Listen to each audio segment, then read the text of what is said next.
तो अमेरिका के रॉकी पर्वतीय रेंज में भारी बर्फबारी दर्ज हुई है। यहाँ ग्रेटर डेनवर मेट्रो इलाके में 1 से 5 इंच तक बर्फबारी रिकॉर्ड की गई। अगले हफ्ते पश्चिमी इलाकों में भी बर्फबारी की आशंका जताई जा रही है। तस्वीरें रॉकी माउंटेन क्षेत्र से सामने आई, जहां खासकर डेनवर मेट्रो एरिया में बर्फबारी ने लोगों को चौंका दिया। कई इलाकों में 1 से 5 फीट तक बर्फ जमी, जिससे तापमान में गिरावट आई और जनजीवन पर असर पड़ा। मौसम विभाग के मुताबिक ये बर्फबारी फायदेमंद भी साबित हो सकती है, क्योंकि इससे सूखे की स्थिति से कुछ राहत मिलने की उम्मीद है। आने वाले कई हफ्तों में पश्चिमी अमेरिका के कई हिस्सों में और बारिश बर्फबारी की संभावना जताई जा रही है। अमेरिका के कई हिस्सों में मौसम ने अचानक से करवट ली है। अप्रैल के महीने में यहाँ आमतौर पर बसंत का असर दिखता है, तो वहीं रॉकीज इलाके में भी भारी बर्फबारी दर्ज हुई है। वीडियो विस्कॉन्सिन के जेन्सविले कस्बे का है, जहां लगातार होती बारिश ने सब कुछ डुबो दिया है। मैदान दरिया बन गए हैं और सड़कें किसी नदी सी दिखाई दे रही हैं। हर तरफ पानी का सैलाब है। वहीं प्रशासन के मुताबिक उनकी नजर रॉक नदी पर भी लगातार बनी हुई है। पानी का लेवल इतना ज्यादा है कि गाड़ियां डूब चुकी हैं। हालात बद से बदतर हो चुके हैं।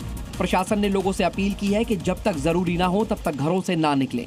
अमेरिका के विस्कॉन्सिन से आपने तस्वीरें देखी। अब देखिए आप भीषण बवंडर की तस्वीरें। भारी तबाही मची हुई है। तेज हवाओं ने दर्जनों मकान उड़ाकर रख दिए हैं। अमेरिका के इलिनॉय में भी बड़े पैमाने पर नुकसान हुआ है। अमेरिका के इलिनॉय राज्य के लीना शहर में आए भीषण बवंडर ने भारी तबाही मचाई। एरियल तस्वीरों में साफ दिख रहा है कि तेज हवाओं ने कई घरों की छतों को उखाड़ दिया है और पूरे इलाके में बड़े पैमाने पर नुकसान पहुंचाया है।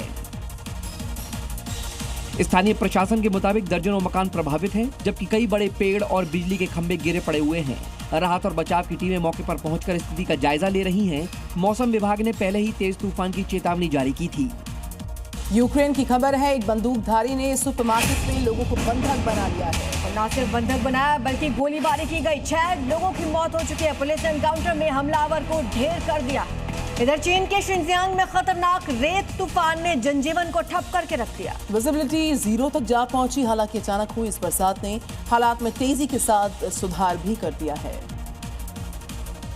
उत्तर पश्चिम चीन के शिनजियांग उइगुर स्वायत्त क्षेत्र में तेज रेत की आंधी ने जनजीवन को बुरी तरह से प्रभावित किया, जहां धूल का विशाल गुबार शहर में घुसा, जिसने विजिबिलिटी लगभग 0 कर दी। इसके साथ ही हुई बारिश से एयर क्वालिटी में सुधार दर्ज किया गया। मौसम विभाग के मुताबिक बारिश से हवा में मौजूद कण कम होते हैं। वहीं शिनजियांग के ही उरुमची में भी आंधी के दौरान विजिबिलिटी 500 से 1000 मीटर रह गई। करीब 30 मिनट बाद बारिश से हालात सामान्य हुए।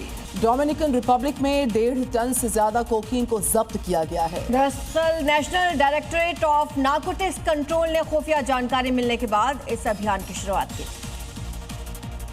ड्रग तस्करों के खिलाफ ऑपरेशन में navy, air force, army, state intelligence agencies और अमेरिकी ड्रग एनफोर्समेंट एडमिनिस्ट्रेशन भी शामिल था। डोमिनिकन अधिकारियों ने समुद्र में स्पीड बोट का पीछा करने के बाद 1.6 टन कोकीन जब्त की। तलाशी के दौरान अधिकारियों को 32 फुट लंबी नाव के अंदर फ्यूल कंटेनरों के साथ संदिग्ध ड्रग्स के 57 बंडल मिले, लेकिन तस्कर पकड़े जाने से पहले ही फरार हो गए। तस्करों ने घिरने के बाद सिक्योरिटी फोर्सेस पर फायरिंग की और नाव छोड़कर जरागुआ नेशनल पार्क में भाग गए। हालांकि पूरे ऑपरेशन में कोई घायल नहीं हुआ।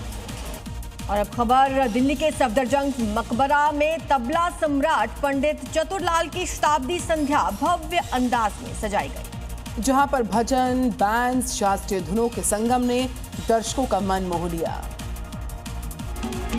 दिल्ली के सफदरजंग मकबरे में पंडित चतुरलाल की शताब्दी समारोह पर सांस्कृतिक संध्या आयोजित की गई, जिसे सुनने के लिए 2000 से ज्यादा दर्शक शामिल हुए। कार्यक्रम की शुरुआत अनूप जलोटा के भजनों के साथ हुई, जबकि मुख्य आकर्षण शिवामणि का बैंड रहा।